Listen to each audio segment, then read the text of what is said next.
आज हम perfect square root कैसे फाइंड किया जाता है ये देखेंगे। Non perfect square roots find करने का वीडियो मैंने प्लेलिस्ट में डाल दिया है, आप उसको जाकर देख सकते हैं। आज हम परफेक्ट स्क्वायर रूट्स कैसे फाइंड किया जाता है वो देखेंगे। तो किसी भी संख्या का वर्गमूल ट्रिक के माध्यम से कैसे निकाला जाता है आज हम उसको डिस्कस करेंगे। यदि आप ये ट्रिक आसानी से समझ लेते हैं तो ट्रिक को आप दिमाग में बिठा लीजिए, उसकी सहायता से आप बड़े से बड़ा क्वेश्चन भी कुछ ही सेकंड में सॉल्व कर सकते हैं। तो चलिए बिना देरी किए आज का टॉपिक हम स्टार्ट करते हैं। आज का हमारा टॉपिक है परफेक्ट स्क्वायर रूट्स, वर्गमूल। किसी भी संख्या का वर्गमूल कैसे ज्ञात किया जाता है आज हम देखेंगे। तो उसके पहले मैं कुछ आपको नियम बताना चाहता हूँ जो कि इस प्रकार हैं। देखिए यहाँ पर 0 से लेके 9 तक के नंबर्स का स्क्वायर लिखा हुआ है। तो 0 से लेके 9 तक के नंबर का स्क्वायर ये होता है, आप बहुत अच्छे से जानते हैं। और यहाँ पर आने वाला इकाई अंक यूनिट डिजिट क्या होता है वो यहाँ लिखा हुआ है। तो 0 का यूनिट डिजिट 0, 1 का 1, 2 का स्क्वायर 4, 3 का 9, 4 का 6, ऐसे करके सबके लिखे हुए हैं नंबर। तो परफेक्ट स्क्वायर 0 से लेके 9 तक के नंबर्स का ही स्क्वायर होगा, क्योंकि नंबर्स तो इन्हीं में से बनते हैं। तो आप इन नंबर्स का स्क्वायर का क्या लिख रहे हो, यूनिट डिजिट लिख रहे हो। ये क्यों लिख रहे हैं? क्योंकि देखिए जिन संख्याओं का इकाई अंक इनमें से एक नंबर होगा, मतलब 0, 1, 4, 9, 6, 5, वे संख्याएं पूर्ण वर्ग होंगी। क्योंकि इन्हीं संख्याओं का वर्ग का आंसर निकालना है ना हमको, तो इन्हीं में से आंसर आएगा, इसका मतलब यही वर्ग होंगी। तो ये जो वर्ग आप देख रहे हो 0, 1, 4, 9, 6, 5, जिन संख्याओं का इकाई अंक इनमें से एक होता है वे ही संख्याएं पूर्ण वर्ग होती हैं। अब आप कैसे पहचानोगे? परफेक्ट जुड़ा है ना, परफेक्ट स्क्वायर रूट्स, तो परफेक्ट है ये कैसे पहचानोगे? आप इसकी पहचान कर सकते हो यदि इकाई अंक 0 हो, 1 हो, 4 हो, 9 हो, 6 हो या 5 हो, तो ही वे क्या कहलाती हैं? परफेक्ट स्क्वायर वैल्यू कहलाती हैं। ठीक है। इसके अलावा जो नंबर बच गए जैसे 2, 3, 7, 8, जिनका इकाई अंक इनके अलावा क्या हो 2, 3, 7, 8, वे संख्याएं पूर्ण वर्ग नहीं होंगी। तो आप देख के पहचान सकते हो 2, 3, 7, 8 आ रहा है तो संख्याएं पूर्ण वर्ग नहीं होंगी, और 0, 1, 4, 9, 6, 5 आ रहा है तो संख्याएं पूर्ण वर्ग होती हैं। ये पहचान का एक तरीका होता है, आप इसको आसानी से याद कर लीजिए। अब हम एग्जाम्पल से देखते हैं, हमको परफेक्ट स्क्वायर निकालना है। तो पहला एग्जाम्पल देखिए 2704, इकाई अंक क्या आ रहा है? देखो 4 आ रहा है ना, इसका मतलब ये क्या है? ये पूर्ण वर्ग है।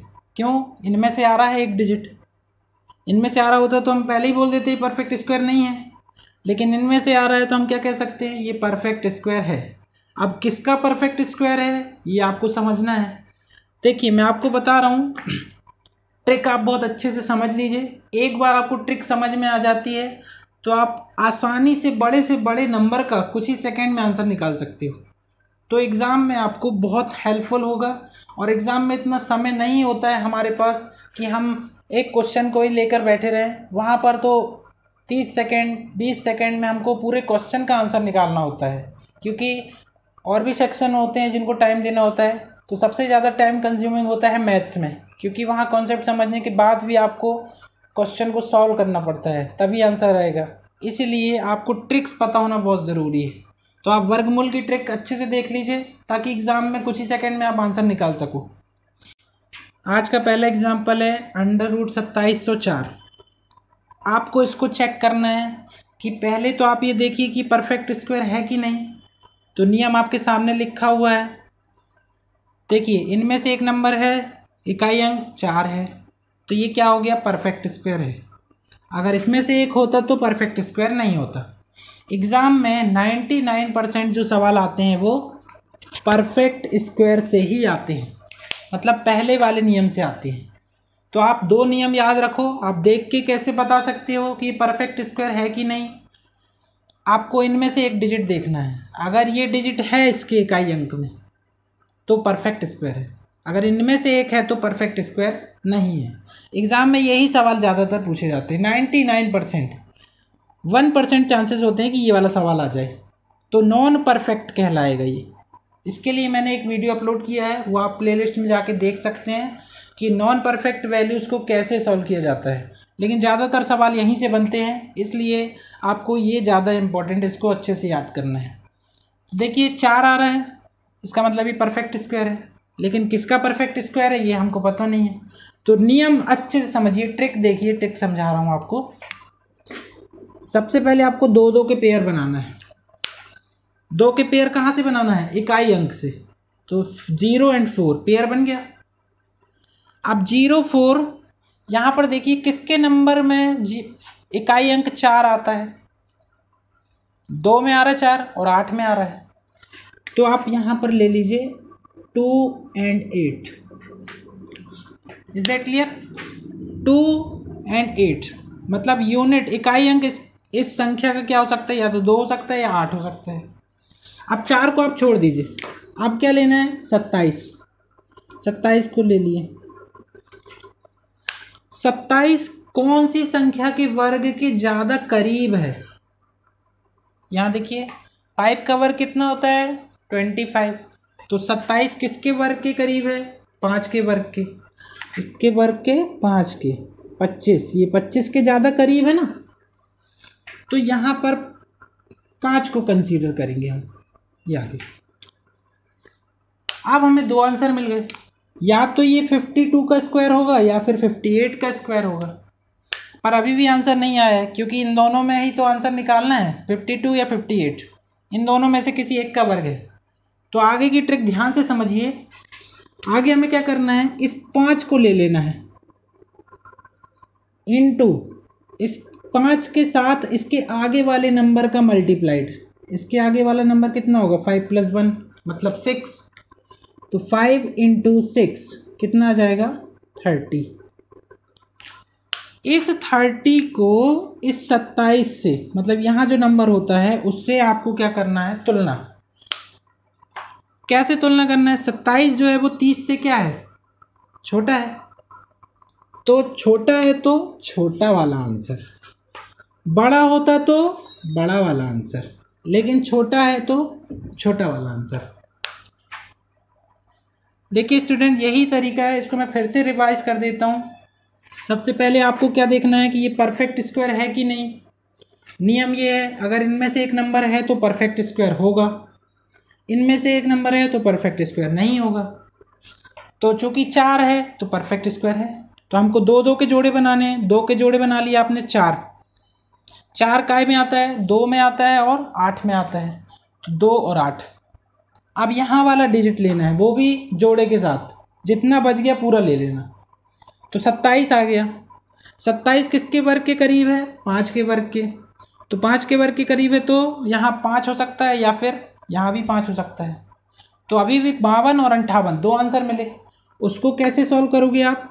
जो आपने नंबर लिया है 5 का मल्टीप्लाइड उसके आगे वाले नंबर से, 5 + 1 5 × 6 कितना आ जाएगा? 30। जब भी ये आंसर आएगा इसका कंपैरिजन आप इससे करना। 27 से करोगे तो 27 इससे क्या है? छोटा, तो छोटी वैल्यू आंसर, बड़ा होता तो बड़ी वैल्यू आंसर। तो इस तरह से आप सॉल्व कर सकते हैं। हम कुछ और एग्जांपल लेते हैं जिसकी सहायता से आपको और क्लियर हो जाएगा।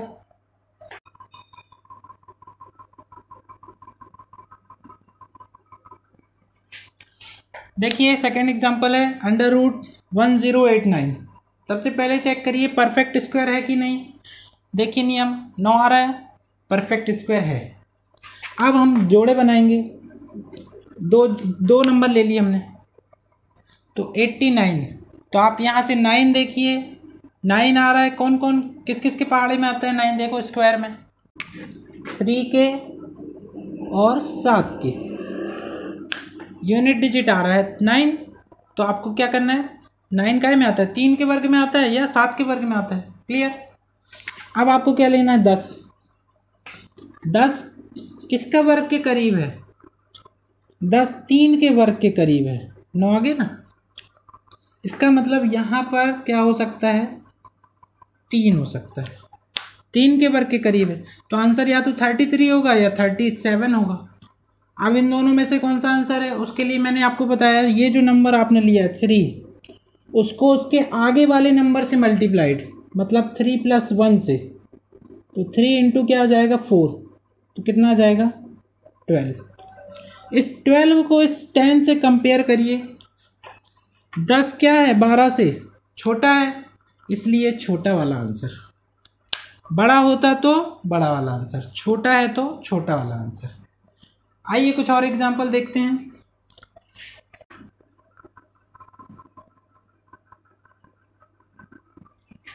अगला एग्जांपल है √1936। इकाई अंक देखिए कितना है 36, इसको पेयर कर लीजिए। इकाई अंक 6 कब आता है, देखिए जब 4 का वर्ग हो या 6 का वर्ग हो। 4 और 6 के वर्ग में 6 आता है। ओके, अब 19 देखिए, 19 किसके वर्ग के करीब है, 19 4 के वर्ग के करीब है, 16 के करीब। अब 16 के है, इसका मतलब यहाँ 4 हो सकता है, पर आंसर 2 में से क्या होगा, एक ही होगा। उसके लिए क्या करना है, इस 4 को उसके आगे वाले नंबर से मल्टीप्लाइड, तो 4 को 5 से मल्टीप्लाइड, कितना जाएगा 20। 19 से क्या है बड़ा, लेकिन 19 20 से क्या है, इस नंबर को देखना है हमको। 19 क्या है 20 से छोटा है, इसलिए आंसर कौन सा होगा, छोटा वाला। बड़ा होता तो आंसर बड़ा वाला होता।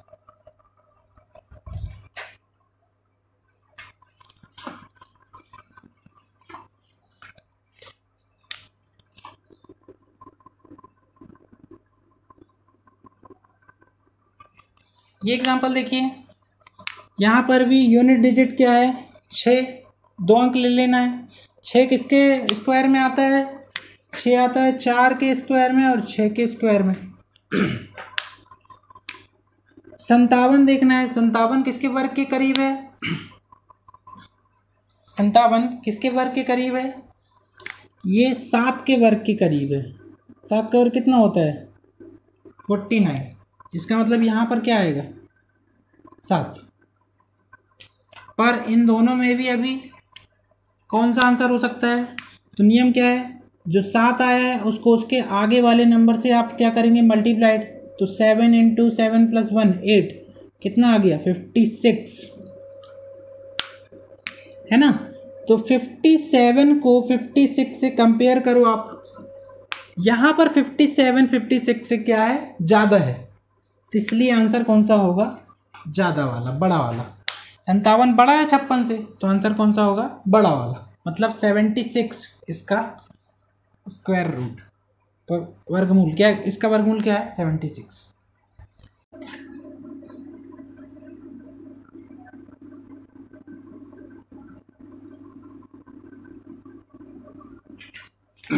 अगला देखिए √9025, इसमें आप 2 ले लेंगे, 5 आ रहा है, 5 किसके यूनिट डिजिट में आता है, 5 5 के में ही आता है। उसके बाद 90 को लेना है, 90 किसके वर्ग के करीब है, 981, 9 के वर्ग के, तो 9 के वर्ग के करीब है, तो यहाँ पर आप क्या ले लेंगे 9। ये सीधा आंसर आ जाता है, इसमें कोई कंपैरिजन नहीं करना। अच्छा, एक कन्फ्यूज़न यहाँ पर हो सकता है, वो कन्फ्यूज़न मैं आपका दूर कर देता हूँ। आप बोलोगे सर ये तो अपन 10 भी ले सकते हैं, 10 का वर्ग करेंगे तो क्या जाएगा 100, ये तो 100 के भी करीब है। लेकिन आपको हमेशा याद रखिए, आपको छोटा नंबर ही प्रेफर करना है, मतलब कम वाली वैल्यू को ही प्रेफर करना है, ज़्यादा वाली वैल्यू को आप प्रेफर नहीं करना, हमेशा छोटी वैल्यू को प्रेफर करना, तो आप आंसर तक पहुंच जाओगे। अगला एग्जांपल देखिए, यहाँ पर 2 का पेयर बना लीजिए, तो 6 कब आता है, या तो 4 हो यूनिट डिजिट या फिर 6 हो। उसके बाद आपको क्या करना है, आगे के नंबर ले लेना है। 2 अंक लेने के बाद बाकी के जो नंबर बचते हैं उनको इकट्ठा ले लेते हैं। अब आप यहाँ पर ये नहीं सोचना कि 29 अलग से लेंगे, पूरा नंबर ले लेते हैं, चाहे वो 3 डिजिट हो, 4 हो, 5 हो, पूरा। यहाँ पर बस 2 लेना है, 2 डिजिट, बाकी के फिर पूरे लेना है। तो तो यहाँ पर 96 हो गया, तो 4 और 6। उसके बाद आपको देखना 129। 129 किसके वर्ग के करीब है? 129 जो होता है वो 11 के वर्ग के करीब। 11 का वर्ग कितना होता है? 121। तो यहाँ पर क्या आएगा? 11। पर अभी भी कन्फ्यूज़न है, कौन सा आंसर होगा? तो आपको क्या करना है, ये जो आपने 11 लिया है, 11 का मल्टीप्लाइड उसके आगे वाले नंबर से, मतलब 11 का मल्टीप्लाइड 12 से।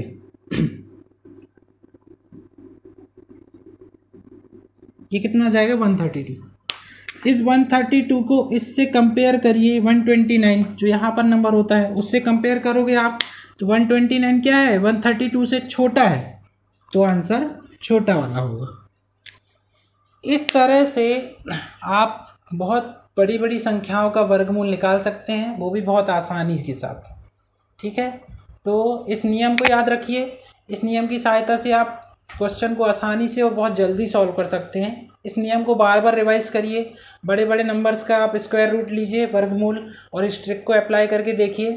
और जहाँ पर भी आपको कन्फ्यूज़न होता है तो आप कमेंट सेक्शन में मुझसे पूछ सकते हैं। और बहुत प्रैक्टिस करिए, अच्छे से पढ़ाई करिए, क्योंकि आजकल कंपटीशन बहुत ज़्यादा बढ़ गया है। आपको बहुत बेसिक से हर चीज़ें पता होना चाहिए। जब तक आपका बेसिक स्ट्रॉन्ग नहीं होगा तो आप एग्ज़ाम में क्वेश्चन नहीं लगा पाओगे।